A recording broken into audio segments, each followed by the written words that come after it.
अस्सलाम वालेकुम स्टूडेंट्स, ये second part of the lecture है जो हमने फर्स्ट वीक में कवर किया है और डिजिटल सिग्नल्स तक के से लेक्चर का जो लेक्चर है वो रिकॉर्डेड आपको अपलोड कर दिया गया है। So we will start with the digital signals again. इसकी एक बेसिक रिव्यू तो आप सबके पास है, यू ऑल नो।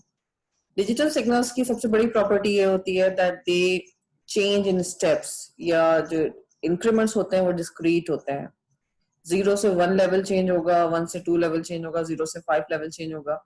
सो जब भी डिजिटल सिग्नल्स चेंज करेंगे अपनी value, it will be in discrete increments और इन स्टेप्स। जैसे कि यहाँ पे दिया हुआ है 0 to 5 वोल्ट्स का डिस्क्रीट इंक्रीमेंट हुआ है, फिर 5 वोल्ट से 0 का डिक्रीमेंट हुआ है।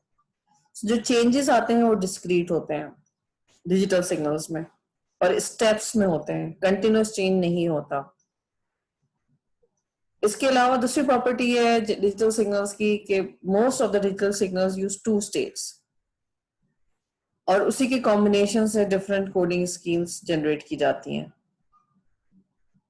उसमें एक एग्जांपल टेलीग्राफ की है जिसमें डिफरेंट कोडिंग्स के थ्रू सिग्नल ट्रांसमिट किया जाता था और वो कोड्स जो बनते थे वो 2 स्टेट से ही बनते थे, मार्क एंड स्पेस।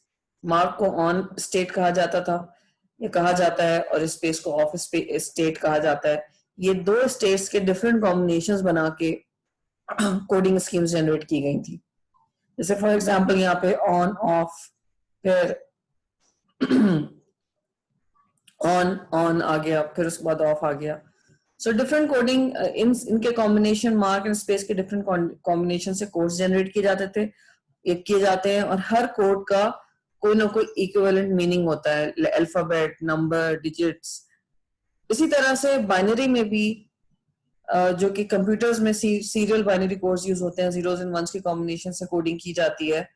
सो 0 के लिए 1 वोल्टेज लेवल है और 1 के लिए 1 वोल्टेज लेवल है, जो कि यहाँ पे 5 वोल्ट्स दिया हुआ है। सो डिजिटल सिग्नल्स की ये सबसे बड़ी प्रॉपर्टी है कि डिस्क्रीट इंक्रीमेंट्स होंगे, ये स्टेप्स में चेंज करेगा और जनरली 2 स्टेट कोड होगा। इससे ज्यादा की कोडिंग मल्टीपल लेवल्स इस्तेमाल किए जा सकते हैं या मल्टीपल स्टेट्स इस्तेमाल किए जा सकते हैं, लेकिन वो भी डिस्क्रीट होंगे और स्टेप्स में अपने आप को चेंज करेंगे। सो 0 से 1 पे जाएगा, 1 से 2 पे जाएगा, 2 से 3 पे जाएगा। एक एग्जांपल दे रही हूँ, 3 स्टेट्स 1 स्टेप करके उसने चेंज किया है तो सो कंटिन्यूस चेंज नहीं होगा, स्टेप्स में चेंज करेगा। अब ट्रांसमीटर साइड पे जो कंपोनेंट्स हमने शुरू में स्टडी किए थे, उनमें इनपुट मैसेज ट्रांसड्यूसर को दिया जाता है ताकि वो उसकी एनर्जी फॉर्म कन्वर्ट करके उसको इलेक्ट्रिकल फॉर्म में ले आए, क्योंकि ट्रांसड्यूसर का पर्पस किसी भी एक एनर्जी को कन्वर्ट करना होता है to another form of energy. Input transducer transmitter end पे जब लगाया जाता है तो हम ट्रांसड्यूसर का पर्पस यहाँ पे ये रखते हैं that whatever input message is coming, it should be converted into electrical waveform. So transmitter side पे input transducer का पर्पस है to convert an input signal into electrical waveform. इसकी एग्जांपल है माइक्रोफोन, जो कि ह्यूमन वॉइस साउंड वेव्स लेता है और उनको इलेक्ट्रिकल सिग्नल्स में कन्वर्ट कर देता है। इलेक्ट्रिकल सिग्नल्स या जो इलेक्ट्रिकल वेवफॉर्म्स में मिलती हैं, जो मैसेज सिग्नल हमें मिलता है, वो बेस बैंड सिग्नल भी कहलाता है। और क्लास में हमें काफी आगे तक स्टडी कर चुके हैं। बेस बैंड सिग्नल एक लो बैंडविड्थ सिग्नल होता है और लो फ्रीक्वेंसी सिग्नल होता है, जिसमें फ्रीक्वेंसी कंपोनेंट्स हाई से लेके लो से लेके हाई तक सारे फ्रीक्वेंसी कंपोनेंट्स लोअर बैंडविड्थ में होते हैं या लोअर फ्रीक्वेंसीज में होते हैं। सो माइक्रोवेव की एग्जांपल यहाँ पे दी गई है, जो कि ट्रांसमीटर साइड पे अगर हम यूज कर रहे हैं, कॉल्स कर रहे हैं, तो माइक्रोफोन जो मोबाइल फोन सेट्स में लगा हुआ होता है, वो ट्रांसमीटर साइड पे उसका काम यही होता है कि साउंड वेव्स, जो कि प्रेशर वेव्स भी कहलाती हैं, उनको लेता है और माइक्रोफोन एक कोन के अंदर मूव करता है, जो कि कोन लूजली अटैच्ड होती है विद इन द मैग्नेट, और इसी मैग्नेट पे वायर्स भी अटैच होती हैं, ये कॉइल उनका लगाया गया होता है। सो जब साउंड वेव्स या प्रेशर वेव्स अप्लाई करते हैं माइक्रोफोन पे, तो माइक्रोफोन में जो कोन है लूजली अटैच्ड है, ये मूव करती है डिपेंडिंग अपॉन द प्रेशर जो कि साउंड वेव्स की तरफ से आया है। ज्यादा लाउड वॉइस है, ज्यादा प्रेशर वेव्स क्रिएट होंगी और ये कोन ज्यादा तेजी से मूव होगी। लो वॉइस है, स्लो मूवमेंट होगी। And when this cone moves in the with in the field of the magnet, जिस मैग्नेट के अंदर ये अटैच्ड है, तो इसकी मूवमेंट की वजह से, क्योंकि इस कोन के ऊपर वायर्स भी कॉइल हुई, कॉइल ऑफ वायर्स भी हमने वाइंड किया हुआ है, वो भी मूव करता है। सो जब कॉइल मूव करता है with in the magnet, so magnetic field में जब कॉइल मूव करते हैं वोल्टेज इज इंड्यूस्ड, और आउटपुट पे इन कॉइल्स के हमें एक इलेक्ट्रिकल सिग्नल मिल जाता है। So this is the purpose of transducer on the transmitter side. और ये पूरा microphone is acting like an input transducer because ये प्रेशर वेव्स ले रहा है। कॉइल्स मूव अटैच्ड जो है, कॉइल्स वो मूव हो रहे हैं प्रेशर वेव्स की वजह से, और क्योंकि वो मैग्नेटिक फील्ड में मूव हो रहे हैं तो उनमें इलेक्ट्रिक फील्ड या वोल्टेज इंड्यूस हो रहा है। इसीलिए इसको प्रेशर माइक्रोफोन भी कहा जाता है because sound waves are acting like a pressure for the microphone, और इसी की वजह से सिग्नल फील्ड इंड्यूस हो रही है और सिग्नल जनरेट हो रहे हैं।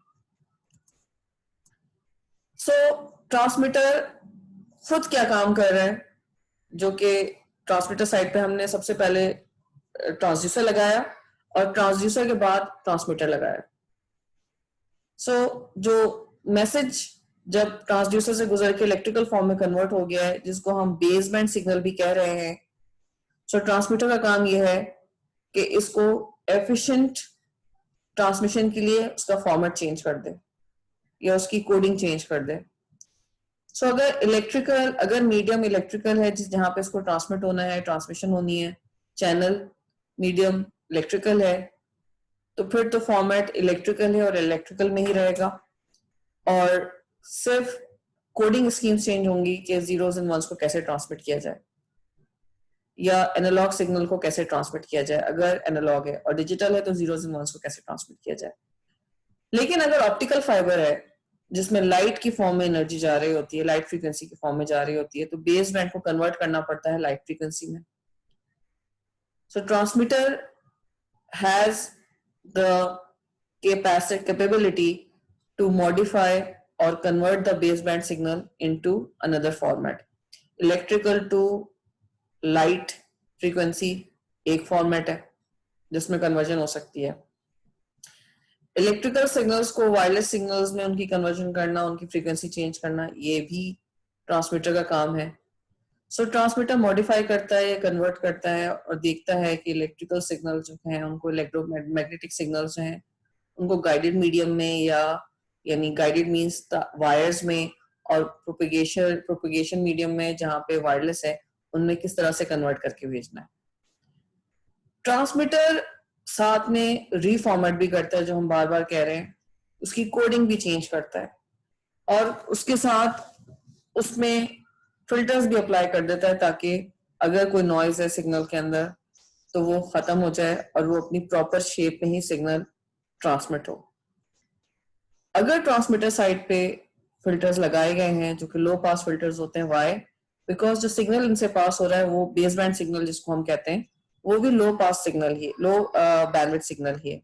सो लो पास फिल्टर ही चाहिए होगा जो कि सिग्नल को एज इट इज ट्रांसमिट कर दे उसकी स्मॉल बैंडविड्थ को, और अगर उसमें कुछ एक्स्ट्रा फ्रीक्वेंसी कंपोनेंट्स ऐड हो गए हैं तो उनको फिल्टर आउट कर दे। सो कन्वर्जन है एक काम, दूसरा काम उसकी रीशेपिंग है और उसके लिए फिल्टर्स अप्लाई किए जाते हैं। एक और काम जो ट्रांसमीटर एंड पे ही हो रहा होता है वो है मॉड्यूलेशन। मॉड्यूलेशन ट्रांसमीटर के अंदर ही होती है। ऑन द अदर हैंड जो ट्रांसड्यूसर हमने पढ़ा है, ट्रांसड्यूसर ट्रांसमीटर से पहले अटैच्ड होता है। For that we can see we have a transducer and then we have a transmitter. So transducer ने जब इस मैसेज को इनपुट सिग्नल में, इलेक्ट्रिकल सिग्नल में, बेसबैंड सिग्नल में कन्वर्ट करके ट्रांसमीटर को दे दिया, ट्रांसमीटर ने इसको रीशेप कर दिया, इसका फॉर्मेट चेंज कर दिया।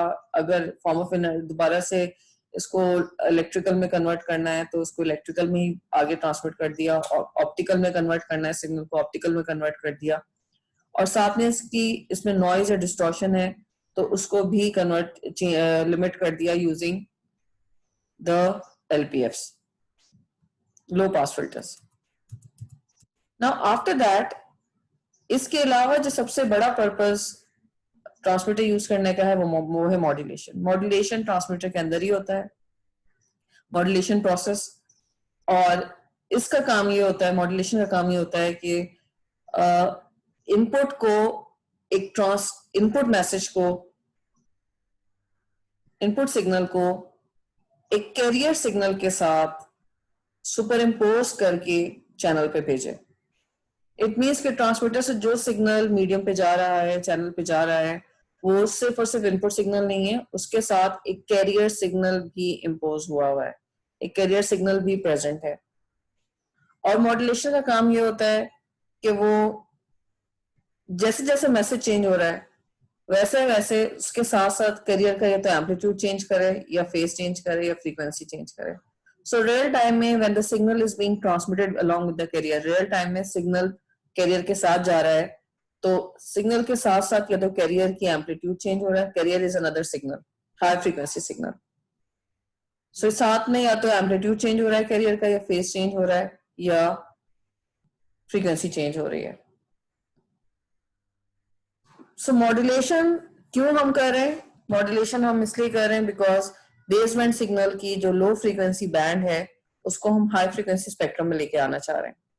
For that, we will multiply it with a high frequency signal, which is a carrier. और यही मॉड्यूलेटर्स के अंदर फंक्शन परफॉर्म होता है। That modulation takes the input signal, modulators take the input signal, modulators take the carrier, carrier is a high frequency signal. उन दोनों को superimpose करके मीडियम पे ट्रांसमिट कर दिया जाता है। सुपर इम्पोज करने से ये होता है कि ओवरऑल सिग्नल जो मीडियम पे ट्रांसमिट होता है उसकी फ्रीक्वेंसी स्पेक्ट्रम हाई साइड पे हो चुका होता है, बजाय इसके कि लो साइड की फ्रीक्वेंसीज हो उसमें। सो ये मॉड्यूलेशन टेक्निक जो मैंने बताई है, जिसमें मैसेज के साथ साथ कैरियर अपना एम्पलीट्यूड, फ्रीक्वेंसी या फेज चेंज करता है, ये मॉड्यूलेशन एनालॉग मॉड्यूलेशंस होती हैं, जिसमें सिग्नल जो कैरियर के साथ ट्रांसमिट हो रहा है वो एनालॉग होता है। और जब कैरियर अपना एम्पलीट्यूड चेंज कर रहा होता है सिग्नल के साथ साथ, इनपुट सिग्नल के साथ साथ, सो मॉड्यूलेशन मेथड कहलाता है एम्पलीट्यूड मॉड्यूलेशन।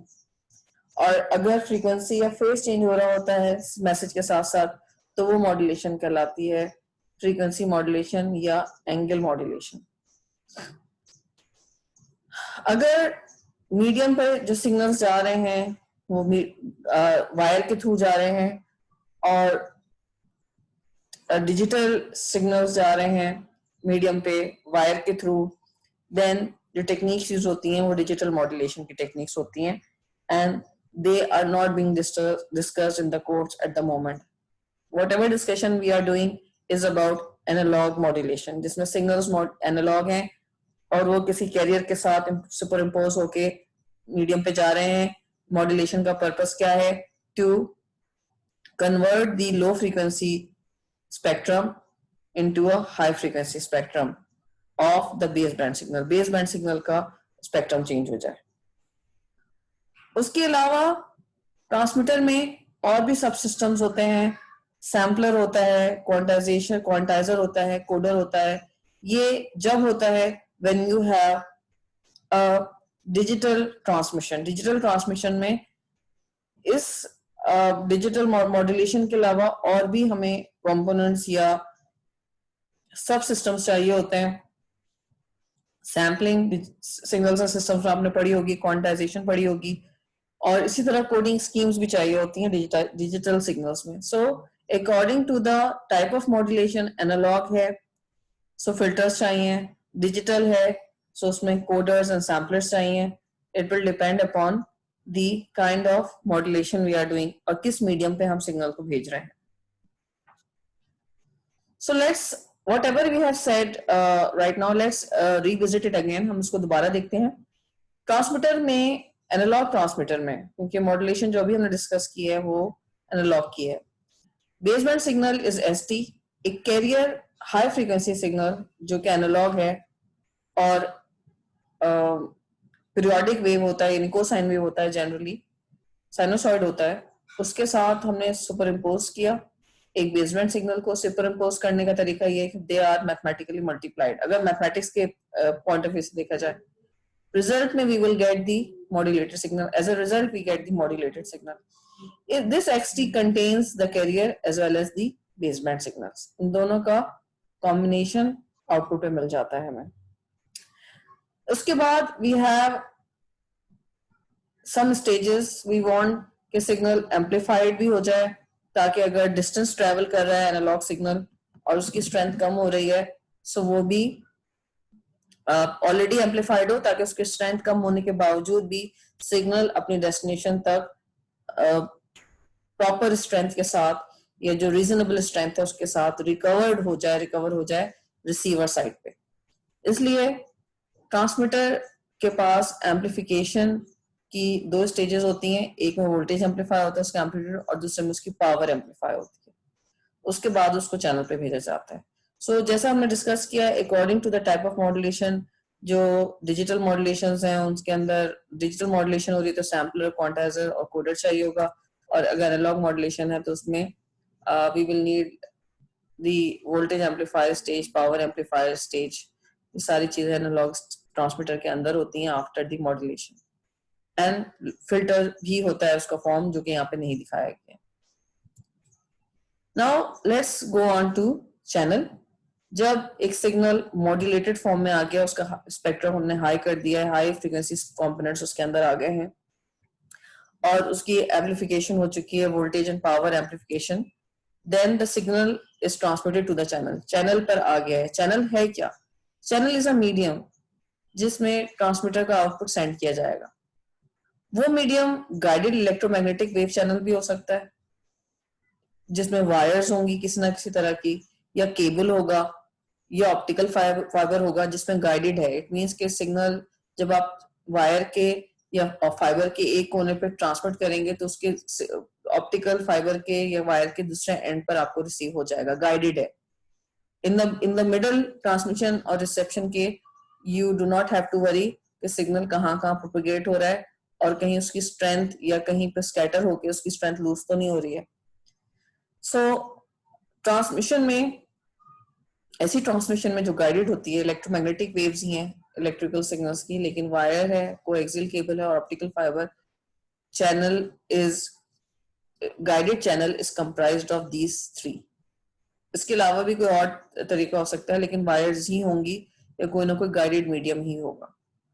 दूसरा तरीका चैनल जिससे बनता है, जिसको हम चैनल कह सकते हैं, दूसरा तरीका ट्रांसमिट करने का है wave propagation channel. Electromagnetic wave propagation channel में जो सिग्नल्स हैं ट्रांसमिट होंगे ट्रांसमीटर की तरफ से, वो प्रोपगेट होंगे और प्रोपगेट होके एयर में या वायरलेसली ट्रांसमिट होंगे। मोबाइल चैनल्स हैं, रेडियो चैनल्स हैं जो कि ट्रांसमिशन करते हैं और हम अपने घर पे रिसीव करते हैं। इस सैटेलाइट के थ्रू अगर आपको कोई सिग्नल्स या डिश लगाई हुई है और कोई टीवी चैनल हम रिसीव कर रहे हैं, इसके अलावा कोई ब्रॉडकास्टिंग हो रही है जो कि टीवी चैनल्स की ब्रॉडकास्टिंग होती है, ये सारे के सारे प्रोपगेट होते हैं। इसमें सिग्नल्स प्रोपगेट होके रिसीव हो रहा होता है, ट्रांसमीटर उसको प्रोपगेट करता है और रिसीव, और प्रोपगेट होते होते होते होते finally they are received by the receiver. उसके अलावा भी अगर there are receivers in the middle, अगर मीडियम के आस, जिस मीडियम पे आपने ट्रांसमिट किया उसमें और रिसीवर्स भी लगे हैं, वो भी उसको रिसीव कर सकते हैं सिग्नल को जो कि ट्रांसमिट हुआ है। लेकिन ये डिपेंड करेगा कि रिसीवर को क्या वो फ्रीक्वेंसी पता है जिस पे सिग्नल ट्रांसमिट हुआ था। अगर एग्जैक्टली वही फ्रीक्वेंसी पता है तो signal as it is receive हो सकता है, नहीं तो जिस ट्रांसमीटर और रिसीवर के पेयर के बीच में ट्रांसमिशन हुई है, they only know the frequency of transmission, और रिसीवर इसी वजह से सिर्फ वही रिसीवर उसको रिसीव करेगा उस फ्रीक्वेंसी चैनल पे ट्यून करके अपने आप को, क्योंकि उसको ट्रांसमिशन की फ्रीक्वेंसी पता होगी। चैनल का जो सबसे बड़ा इशू है वो है distortion, noise and interference. Distortion and noise happens externally, internally, और इंटरफेरेंस होती है जब सेम फ्रीक्वेंसी सिग्नल्स होते हैं वो ऐड और सब्ट्रैक्ट हो जाते हैं, तो इंटरफेरेंस हो सकती है। चैनल पर क्योंकि सिग्नल बहुत ज्यादा डिस्टेंस ट्रेवल करता है तो सिग्नल की स्ट्रेंथ कम हो जाती है। उसके अलावा due to phenomena internal mechanisms या हार्डवेयर डिवाइसेस जिससे वो पास हो रहा होता है, अगर उसकी फ्रीक्वेंसीज में चेंज आ रहा है तो सिग्नल डिस्टॉर्ट हो जाता है। So distortion happens because of the frequency changes, signal की फ्रीक्वेंसी में चेंजेस आ रही हैं और एटेन्युएशन की वजह से या डिस्टेंस की वजह से उसमें उसकी स्ट्रेंथ कम हो जाती है और सिग्नल का एम्पलीट्यूड कम हो जाता है।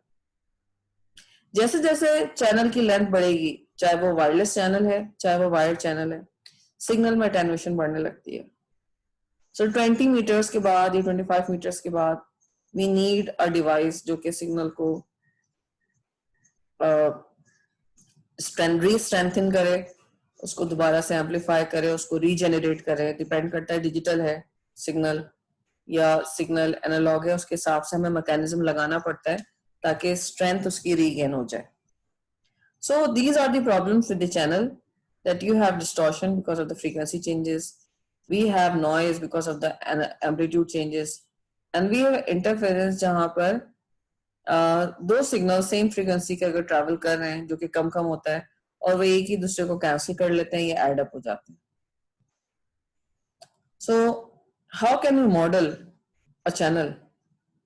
चैनल ने क्या काम किया है? चैनल ने ट्रांसमिटेड सिग्नल के अंदर डिस्टॉर्शन एंड नॉइज इंट्रोड्यूस करा दिया। No matter what, we can not change this inherent property of a channel. हम चैनल की प्रॉपर्टी चेंज नहीं कर सकते। और because when the signal is traveling in open air या वायरलेस में, there is randomness, there is unpredictability. We do not know कि किस साइड से या किस फिनोमिना की वजह से या किस प्रॉब्लम की वजह से डिस्टॉर्शन या नॉइज आ सकती है चैनल पर, और किस जगह पर आएगी और किस टाइम पर आएगी। बिकॉज वायरलेस में wireless is not controlled only by a single transmitter receiver. There are multiple transmissions taking place on the channel, and there are multiple cosmic activities, thermal activities, temperature changing, weather changes, temperature changes, voice noise along the way. They all can change the received signal. So received signal corrupt हो जाता है because of this channel. So channel acts like a filter. Because filter का काम भी यही होता है कि वो स्पेक्ट्रम कैरेक्टरिस्टिक चेंज कर देता है, फ्रीक्वेंसी कैरेक्टरिस्टिक चेंज कर देता है, किसी खास फ्रीक्वेंसी कंपोनेंट्स को अलाउ कर देता है। इसी तरह से कम्युनिकेशन चैनल से पास होकर जब सिग्नल रिसीव होगा, उसकी फ्रीक्वेंसी प्रॉपर्टीज चेंज हो चुकी होंगी और इसको हम चैनल डिस्टॉर्शन कहेंगे। क्योंकि we are talking about frequency, but another part which is integrated in the frequency के साथ साथ एक और पैरामीटर जो हमें देखना पड़ता है वो है फेस चेंज होने से भी फ्रीक्वेंसीज कंपोनेंट चेंज होना शुरू हो जाते हैं, शिफ्ट होने की वजह से भी। सो जब एम्पलीट्यूड भी चेंज हो रहा है एटेन्यूएट और फेस भी शिफ्ट हो रहा है, ओवरऑल इसका असर फ्रीक्वेंसी पे पड़ेगा। Not only by the channel, इस चैनल की डिस्टॉर्शन नहीं होगी, लेकिन उसके अलावा एडिटिव नॉइज भी ऐड हो सकती है। एडिटिव नॉइज भी है जो कि चैनल इंट्रोड्यूस कराता है, और जैसा कि मैंने डिस्कस किया ये रैंडम है, अनप्रेडिक्टेबल है। और रीजंस क्या क्या हो सकते हैं इस नॉइज और डिस्टॉर्शन के? वी कैन देयर, जैसा मैंने अभी डिस्कस किया, एक्सटर्नल रीजंस में ये हो सकता है कि बहुत ज्यादा noise in the atmosphere is due to some procession, some rally, some congregation, कहीं पे बहुत ज्यादा लोग हैं और वो लाउड वॉइसेस में बात कर रहे हैं, signal is propagating, so that noise can act, noise is pressure wave, वो ऐड हो सकती है as a noise in the, वो वॉइसेस ऐड हो सकती हैं, वो नॉइजेस ऐड हो सकती हैं इन द सिग्नल। उसके अलावा ऑटोमोबाइल इग्निशन है, उसकी उससे रेडिएशंस निकलती हैं, they can distort the signal.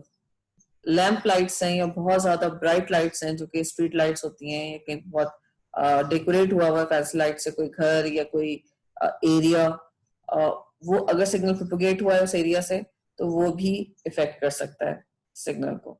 Natural noise है, लाइटनिंग हो गई है, वेदर चेंज हो रहा है, कॉस्मिक एक्टिविटीज है, उनकी वजह से कोई रेडिएशन है जिसका हमें नहीं पता है, they can change the signal. Internal, जैसा मैंने बात की, डिस्टॉर्शंस हो जाती है जिसकी वजह से फेज एंड एम्पलीट्यूड में चेंज आता है और वो ओवरऑल फ्रीक्वेंसी चेंज करता है। इंटरनल कॉजेस क्या होते हैं? Thermal motion of electrons in conductors. जो डिवाइसेस लगी हुई हैं, सेमीकंडक्टर डिवाइसेस हैं, जो ट्रांसमिशन हुआ है सिग्नल का या रिसेप्शन हुआ है जहाँ पे, या ट्रांसमिशन और रिसेप्शन के बीच में कुछ डिवाइसेस हैं जिन्होंने सिग्नल को दोबारा रीट्रांसमिट किया है, टावर्स हैं, और वहां पे वो हीटअप हुई हुई है कोई डिवाइस, थर्मल मोशन बहुत ज्यादा बढ़ा हुआ है, डिफ्यूजन या रिकॉम्बिनेशन हो गया है चार्ज कैरियर्स का, उनकी वजह से भी डिस्टॉर्शन आ सकती है। इस नॉइस का जो नॉइज आ सकती है, इस नॉइज का रिजल्ट क्या होगा? इस नॉइज का रिजल्ट ये होगा कि ओवरऑल इंटेलिजेंस जो सिग्नल रिसीव होगा रिसीवर को, वो इंटेलिजेंट नहीं रहेगा, वो समझ में नहीं आएगा, और उसका दूसरा फर्क पड़ेगा उसका आगे जाके। उसको अगर हम और मैथमेटिकली देखना चाहें कि एक्चुअली फर्क पड़ा है तो इसको हम मेजर कैसे करेंगे? Signal to noise ratio. Signal कितना है रिसीव सिग्नल में, एक्चुअल मैसेज कितना है और नॉइज कितनी है, ये रेशियो हमें बताता है, कैलकुलेट करके देखा जाता है कि कितनी नॉइज आई है इस मीडियम के through. There are certain techniques जो कि हम यूज कर सकते हैं नॉइज को खत्म करने के लिए। वो क्या टेक्निक्स होती हैं?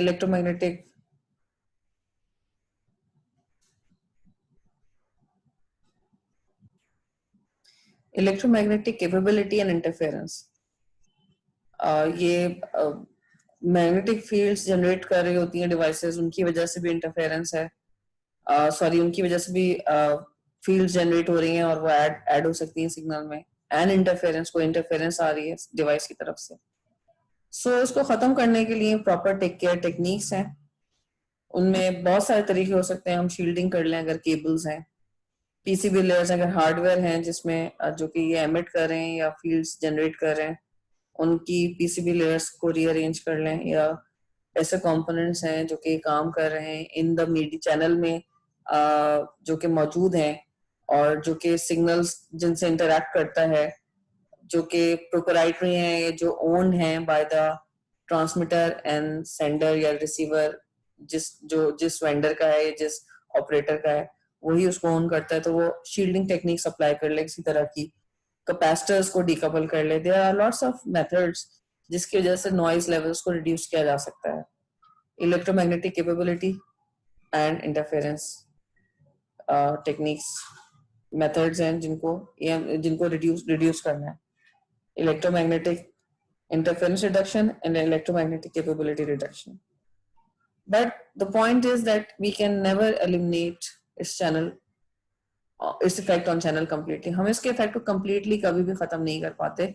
ये एक limitation है offered by the channel. Now comes the receiver side. Transmitter side पे हमने ट्रांसमिट कर दिया है, रिसीवर साइड ने उसको रिसीव कर लिया है, और रिसीवर साइड ने जब रिसीव किया तो उसमें टू सम एक्सटेंट कुछ ना कुछ नॉइज भी रिसीव हुई है। सो रिसीवर डिकोड करेगा रिसीव सिग्नल को सबसे पहले तो, और कोशिश करेगा, अटेम्प्ट करेगा कि जो रिसीव सिग्नल है उसको ओरिजिनल मैसेज में जिस फॉर्म में भेजा है सोर्स ने, उसी फॉर्म में उसको रिट्रीव कर ले या ट्रांसलेट कर ले। सो रिसीवर इसके लिए क्या क्या काम करेगा? सबसे पहले तो जो मॉडिफिकेशंस की हैं ट्रांसमीटर ने, मॉडिफिकेशंस कैसे की, मॉड्यूलेट किया है, और उसके अलावा चैनल ने क्या मॉडिफिकेशंस की हैं, नॉइज इंट्रोड्यूस कराई है। सो ट्रांसमीटर और चैनल की तरफ से जो चेंजेस आई हैं, सिग्नल मॉडिफाई हुआ है, उनको अनडू करेगा रिसीवर। फिल्टरिंग करेगा, रेडियो फ्रीक्वेंसी फिल्टरिंग अप्लाई करेगा, एम्पलीट्यूड लिमिटिंग करेगा। एफएम के अंदर ये काम, यानी फ्रीक्वेंसी मॉड्यूलेशन में काम होता है। डिपेंड करता है मॉड्यूलेशन ट्रांसमीटर ने कौन सी की है, एम्पलीट्यूड मॉड्यूलेशन की है या फ्रीक्वेंसी मॉड्यूलेशन की है। सो उसके हिसाब से अटेम्प्ट्स करेगा रिसीवर, और रिसीवर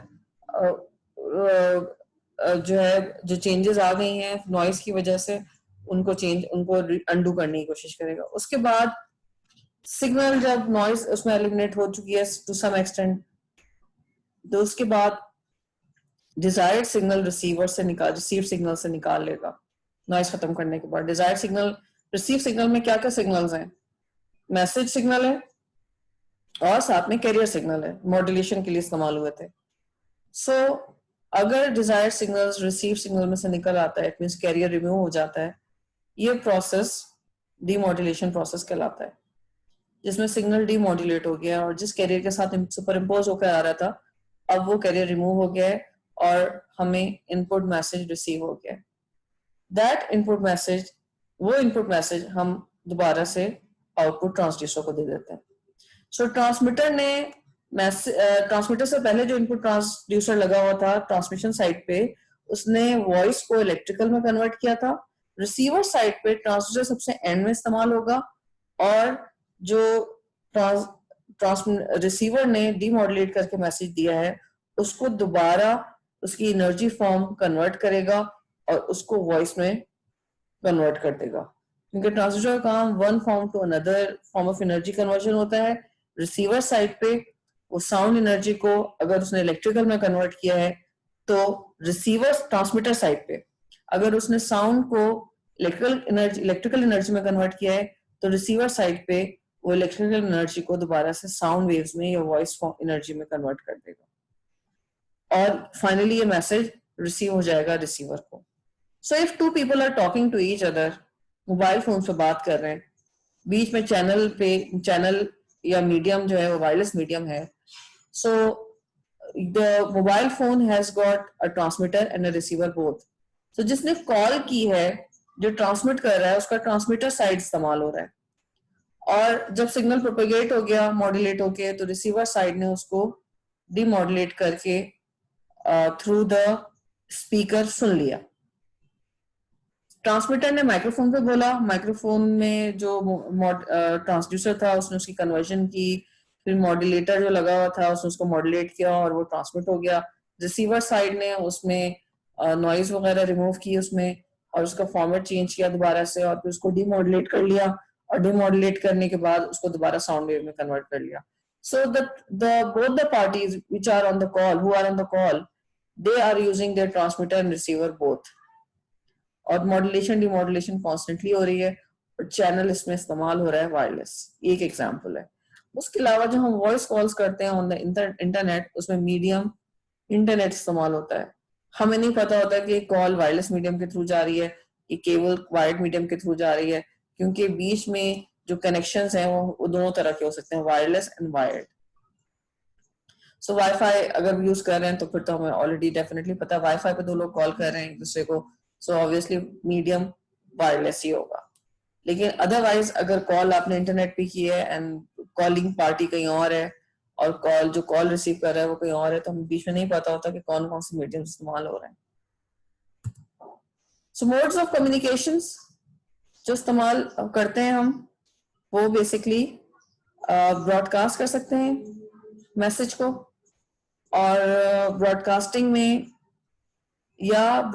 में जिसमें एक ट्रांसमिट करेगा और मल्टीपल यूजर्स रिसीव करेंगे, या पॉइंट टू पॉइंट कम्युनिकेशन कर सकते हैं जिसमें एक ही ट्रांसमीटर है और एक ही रिसीवर है। So when there is one transmitter and multiple receivers are taking place, so तरीका वही होगा, ट्रांसमीटर वही मॉड्यूलेशन करेगा, लेकिन जब वो ट्रांसमिट करेगा तो बहुत सारे रिसीवर्स अपने आप को ट्यून करके उसको डीमॉड्यूलेट कर रहे होंगे और उसको रिसीव कर रहे होंगे। जैसा कि टीवी चैनल्स में होता है, जो सैटेलाइट चैनल्स हैं या जो ब्रॉडकास्टिंग होती है टीवी की, वो एक ही टावर से ब्रॉडकास्ट हो रहा होता है, एक ही जगह से, एक ही चैनल से, एक ही स्टेशन से ब्रॉडकास्ट हो रहा होता है। लेकिन क्योंकि सिग्नल डिफरेंट पार्ट्स में प्रोपेगेट होता है, तो रिसीव करने के लिए मल्टीपल रिसीवर्स होते हैं, उन सब ने अपना चैनल बैंड ट्यून की हुई होती है, बिकॉज दे नो कि ये किस स्पेक्ट्रम पे ट्रांसमिट हुआ है, इसको कैसे किस फ्रीक्वेंसी पे डीमॉड्यूलेट किया जाएगा, वो डीमॉड्यूलेट कर लेते हैं। जिनमें हमारे टीवी चैनल्स हैं, we all are acting like receivers, we all these TV channel sets have got demodulators और सिग्नल डीमॉड्यूलेट होकर रिसीव हो जाता है। इसकी एग्जांपल टीवी और रेडियो है। अगर we are calling landline call कर रहे हैं जिसमें बिल्कुल डेडिकेटेड कनेक्शन बना हुआ है, एक लिंक बना हुआ है, एक ही ट्रांसमीटर एक ही रिसीवर, बीच में चेंज नहीं आ रहा है लिंक में, this is point to point communication. So अगर एक क्वेश्चन किया गया था मुझसे, अगर एक यूजर कॉल कर रहा है और दूसरा रिसीव कर रहा है इंटरनेट पे, तो क्या ये पॉइंट टू पॉइंट कम्युनिकेशन होगी? जैसा कि मैंने आपको बताया, इंटरनेट पे सिग्नल एक पॉइंट से दूसरे पॉइंट पे जाने के लिए कौन कौन से रूट इस्तेमाल कर रहा है, और क्या वो रूट फिक्स्ड है? नहीं, इंटरनेट पे रूट फिक्स नहीं होता। whatever data you are transmitting, it's constantly changing its route according to the traffic. तो पॉइंट टू पॉइंट कम्युनिकेशन का कॉन्सेप्ट उससे अप्लाई नहीं हो सकता, क्योंकि पॉइंट टू पॉइंट कम्युनिकेशन में वी हैव अ लिंक, एक डेडिकेटेड लिंक होता है जो पता होता है हमें कि ये लिंक अभी ये दो पार्टीज इस्तेमाल कर रही हैं और ये इन्हीं के लिए डेडिकेट हुआ हुआ, कोई और इस्तेमाल नहीं कर सकता। So broadcasting and point to point communication, ये दो तरीके हो सकते हैं ट्रांसमीटर और रिसीवर के आपस में बात करने के। अब डायरेक्शन क्या होगा इंफॉर्मेशन का, या किस डायरेक्शन में इंफॉर्मेशन फ्लो करेगी? टीवी और रेडियो में हमेशा जो डायरेक्शन होता है वो वन वे होता है। टीवी और रेडियो में हमेशा ट्रांसमीटर ही ट्रांसमिट करेगा और रिसीवर ही रिसीव करेगा। So such flow of direction of communication is simplex. उसके अलावा अगर दोनों ट्रांसमिट और रिसीव करेंगे, जैसे कि टेलीफोन में होता है, मोबाइल फोन में होता है, तो ऐसे केसेस में जब एक ही डिवाइस ट्रांसमीटर भी है और रिसीवर भी है और दोनों at the same time send and receive कर सकते हैं, such mode of communication, flow of communication या डायरेक्शन जो होगी वो टू वे होगी और फुल डुप्लेक्स कम्युनिकेशन कहलाती है। वॉकी टॉकी, जिसमें एक वक्त में एक ही दोनों जो जिनके पास वॉकी टॉकी सेट्स हैं वो दोनों transmitter receiver, walkie talkie sets transmitter receiver भी हैं, लेकिन एक वक्त में तो ट्रांसमिट कर सकते हैं, रिसीव कर सकते हैं। So half duplex, it means both ways transmission हो सकती है और रिसेप्शन हो सकती है, लेकिन एक वक्त में एक। फुल डुप्लेक्स में दोनों काम एक साथ हो सकते हैं, ट्रांसमिशन और रिसेप्शन। सिंप्लेक्स में सिर्फ हमेशा एक ही ट्रांसमिट करता है और एक ही रिसीव करता है, वन वे डायरेक्शन, ये यूनिडायरेक्शन होता है।